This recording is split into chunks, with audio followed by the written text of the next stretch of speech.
Baik, Assalamualaikum Masdi. Waalaikumsalam warahmatullahi wabarakatuh. Rakan setugas di sana, selamat pagi. Selamat Selamat pagi pagi. kembali. Mazdi, kalau di daerah Tutong setiap hari Khamis memang ada tamu tamu di daerah Tutong. Jadi oleh kerana di musim-musim cuti persekolahan anak-anak Ketani indah dapat ke sana. Jadi pandangan Mazdi sendiri untuk anak-anak Ketani di tamu yang ada di daerah Tutong. Kalau kita ni bercakap mengenai dengan tamu di daerah Tutong memang semestinya ia sentiasa ataupun beroperasi pada setiap hari Khamis. Dan juga kalau selain daripada tamu, banyak sebetulnya juga tempat-tempat menarik yang dapat dikunjungi oleh adik-adik kita ataupun anak-anak kita ni lah Ya. untuk mengisi masa lapang mereka ketika musim cuti persekolahan. Dan di daerah Tutong ini terdapat beberapa destinasi ataupun lokasi menarik yang memfokuskan kepada kehijauan ataupun kita ni boleh cakapkan untuk mengalami sendiri bagaimana hidup cara orang dulunya ya, antaranya seperti di Aquaponics Garden, di Bintudah Green Spring Resort, di Lamin Warisan, yang mana di tempat-tempat ini memang boleh kita ni merasai sendiri macam mana rasanya kehidupan orang dulu-dulunya yang dikelilingi dengan hutan hijau, flora dan fauna yang indah. Betul. Dan banyak lagi tempat-tempat menarik sebetulnya. Itu antara 3 lokasi yang saya dapat kongsikan pada pagi ini. Alhamdulillah. Alhamdulillah. Baik juga, baru-baru ini saya ada juga pergi melalui di laman Instagram Jabatan Muzium Brunei. Namun di daerah Tutong bagi Taman Warisan Tasik Merimun ditutup sementara, Jom Masdi. Jadi mungkin juga Masdi boleh bawa kami ke tempat yang lainnya. Mana tahu ada tempat-tempat lubuk memancing. Bagaimana tu? Memancing, Mazdi mungkin tahu. Ya, lubuk memancing kalau di daerah Tutong memang banyak ni Banyak. sebetulnya. Nah. Ada juga nyorang pantaran yang dibuat oleh orang-orang kampung yang mana boleh disewa oleh orang ramai lah. Antaranya sahaja seperti di kawasan Tanjung Maya, di kawasan Telisai dan banyak lagi sebetulnya. InsyaAllah kalau Muammar berminat untuk melakukan aktiviti memancing, kenapa tidak untuk datang ke daerah Tutong? InsyaAllah saya akan membawa ke sana insyaAllah. InsyaAllah. Bawakan dan terus buat package program kami di bandar akan turun ya bersama Mazdi. Ya, insyaAllah, insyaAllah. Baik Mazdi, mungkin ada saja info yang ingin dikongsikan dari daerah Tutong, kami serahkan kepada Mazdi, silakan. Baik, terima kasih kepada rakan setugas di sana. Bismillahirrahmanirrahim. Assalamualaikum warahmatullahi wabarakatuh. Selamat pagi dan salam sejahtera kepada penonton. Bersua pada edisi pagi ini untuk berkongsi makluman semasa dan juga satu bahan visual yang akan kita saksikan bersama sebentar nanti. Namun saya kongsikan kepada anda beberapa makluman terlebih dahulu. Pada hari ini, 5 November 2022, diadakan Klinik Undang-Undang Syariah Riayah Warga Emas dan diadakan di Pusat Kegiatan Warga Emas Daerah Tutong dan ianya sedang berlangsung dari jam 8 pagi tadi dan apa kita harapkan agar program ini ataupun klinik ini akan berjalan dengan lancar dan juga akan dapat memberi satu ilmu baharu kepada warga emas ataupun kepada Pusat Kegiatan Warga Emas Daerah Tutong, terutama kepada ahli-ahli pakweh yang turut serta bagi acara ini. Dan juga pada hari ini, pada jam 4 petang sehingga 11 malam ini akan diadakan gerai belia Kampung Penanjung bersempena dengan Festival Hari Belia Kebangsaan dan akan diadakan di perkarangan bangunan komersial Perda Bakoda, iaitu bertempat di Simpang Jalan Pengkalan Pinang, Kampung Penanjung, dan pelbagai aktiviti juga turut diisikan bagi acara ini, antaranya gerai-gerai jualan makanan, juga diadakan live cook, pertandingan FIFA dan PS4 game ya, dan juga perlawanan darts, ada juga peraduan fotografi, jualan hasil pertanian dan lain-lain. Dan yang pasti banyak dapat audio saksikan ataupun dapat audio dapatkan di sana. Jadi dialu-alukan orang ramai untuk berkunjung ke gerai belia Kampung Penanjung pada hari ini bermula jam 4 petang sehingga 11 malam. Dan ada beberapa makluman lagi yang saya kongsikan, namun untuk seterusnya pula mari kita saksikan terlebih dahulu bahan yang kami sediakan untuk tontonan kita bersama pagi ini.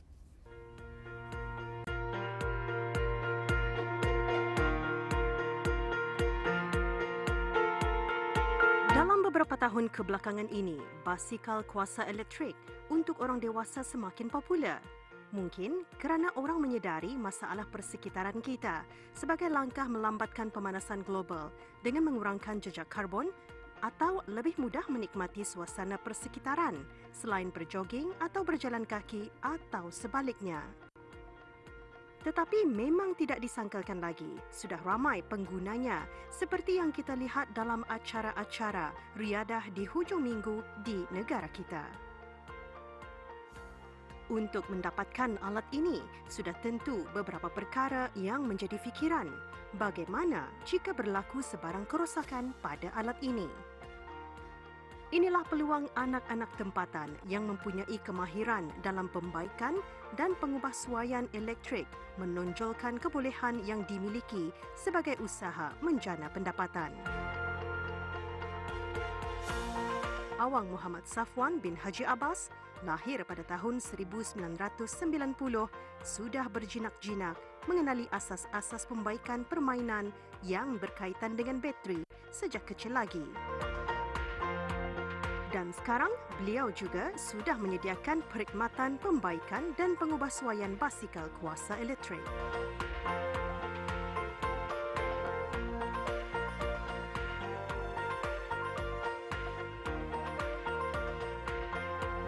Sebelum ini membuat di rumah sendiri saja, jadi disebabkan oleh terlampau banyak tempahan atau jadi saya memberanikan dirilah buka kedai. Jadi di sini tempat itu lebih luas, anda terlihat seperti sebelumnya lah. Jadi di sini lebih selesa. Di sini kami ada banyak modifikasi yang kami boleh buat. Jadi mengikut apa permintaan customer lah. Di sini memang banyak berjual barang-barang seperti skuter, e-bike, tapi untuk modifikasi ini memang ada lah. Anda banyaklah, jadi saya memberanikan diri untuk membuka yang pertama kali di Brunei modifikasi ini.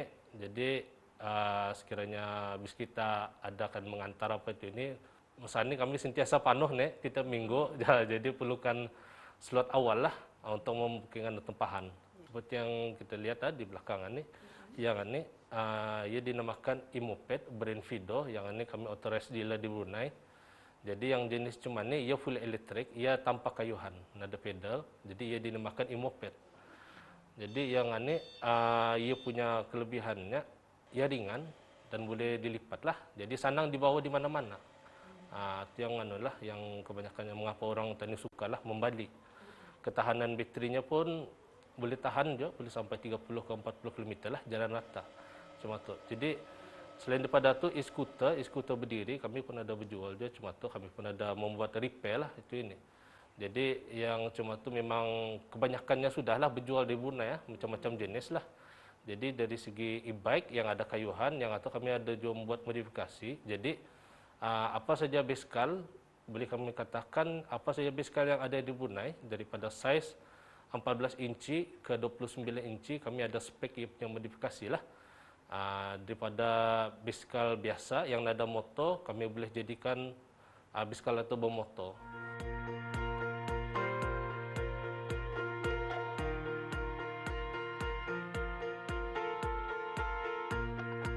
Berawal dengan menyelesaikan tempahan pelanggan di rumah sendiri dan setelah semakin ramai yang mempercayai hasil kerjanya, akhirnya belia ini mengorak langkahnya dengan menambah barangan jualan mengikut trend terkini dan bertapak di sebuah tempat khusus untuk menjalankan usahanya. Muhammad Safwan juga pernah menerima kunjungan pelanggan dari negara jiran.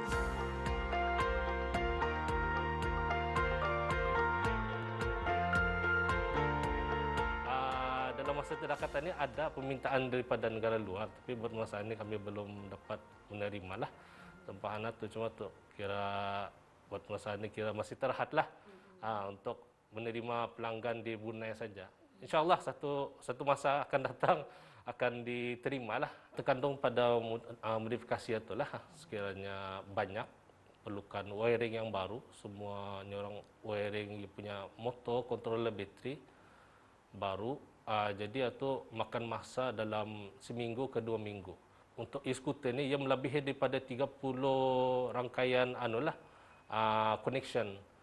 Cuma tu. Jadi belum lagi termasuk dalam ia punya tambahan yang lain lah seperti signal apa itu ini. Jadi banyak barang itu.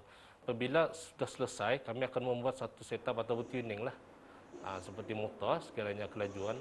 Jadi kami akan mencuba menstabilkan apa yang kami modify atau daripada bateri motor. Jadi supaya apa yang dimaukan oleh pelanggan atau cun lah dengan apa yang dimaukannya tu. Cuma tu. Kami ada menjual juga segala aksesoris, barang-barang basikal dan juga skuter seperti segala lampu, meter, bateri, apa saja peralatan untuk merepair lah. Sekiranya ada yang mau membali saja, kami pun ada menjual lah segala parts sama aksesoris satu lah. Cuma tu, mendangkan di Brunei ini kebanyakannya yang orang maukan inilah aksesoris inilah yang banyak orang cari. Antaranya contoh macam seperti orang berbasikal, kebanyakannya yang membeli glove, segala baju-baju inilah cuma.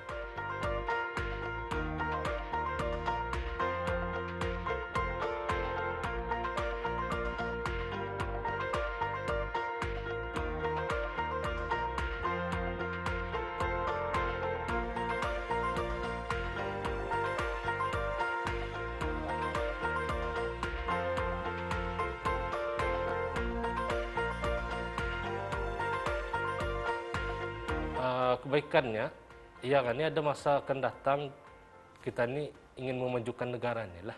Jadi dengan kepandaian ini orang ada yang kita ni dapat buatlah sesuatu untuk negara satu akan datang.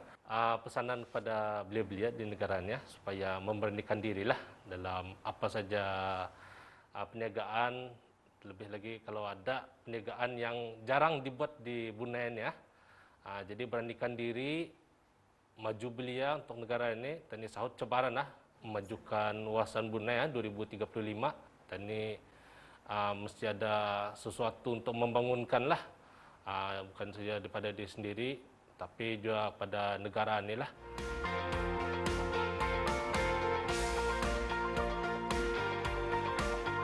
Belia kita ramai mempunyai keupayaan dan kemahiran yang berpotensi tinggi dijadikan sebagai usaha menjana pendapatan.